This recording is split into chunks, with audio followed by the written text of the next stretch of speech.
Bonjour chers auditeurs de l'ODJ Média, notre chroniqueur de l'ODJ, Adnan Benchakroun, partage son avis et sa réflexion, dans un article qu'il a intitulé « Accusation de génocide, par l'Afrique du Sud contre Israël », qu'on écoutera ensemble dans ce podcast.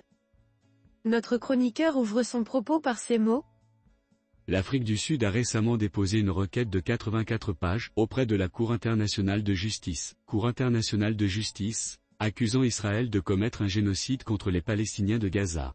Cette démarche, survenue le 29 décembre 2023, représente un moment crucial dans les relations internationales et soulève des questions importantes sur les droits de l'homme et la justice internationale. Notre ingénieur approfondit sa réflexion de la manière suivante.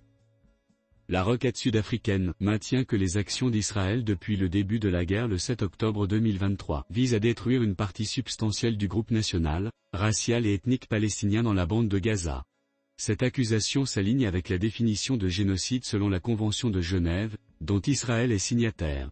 Le document décrit en détail les horreurs infligées par les forces armées israéliennes aux Palestiniens, offrant une perspective alarmante sur la situation.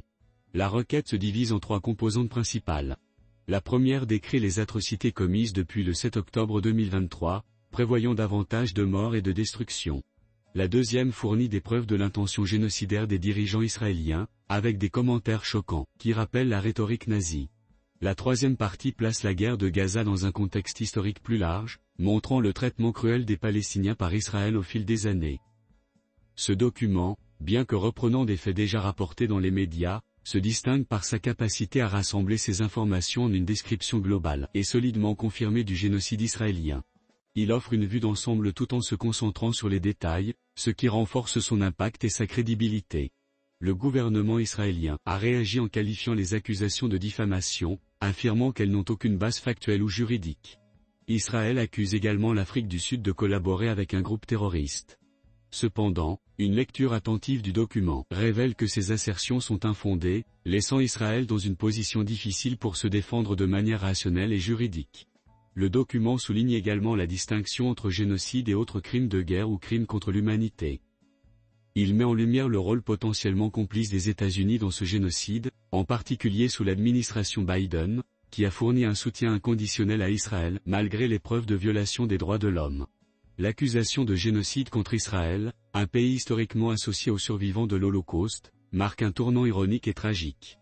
Indépendamment de l'issue du procès à la Cour internationale de justice, Israël risque d'être perçu comme le principal responsable d'un des cas canoniques de génocide. L'auteur conclut son article en ces mots. Enfin, le document sud-africain souligne que ce génocide ne semble pas près de s'arrêter, sauf intervention réussie de la Cour internationale de justice. Il critique également le silence des intellectuels, des médias et des décideurs politiques américains sur cette question, soulignant leur complicité tacite dans un crime atroce. En conclusion, la requête de l'Afrique du Sud à la Cour internationale de justice représente un document crucial, qui met en lumière les actions d'Israël à Gaza, les qualifiant de génocide.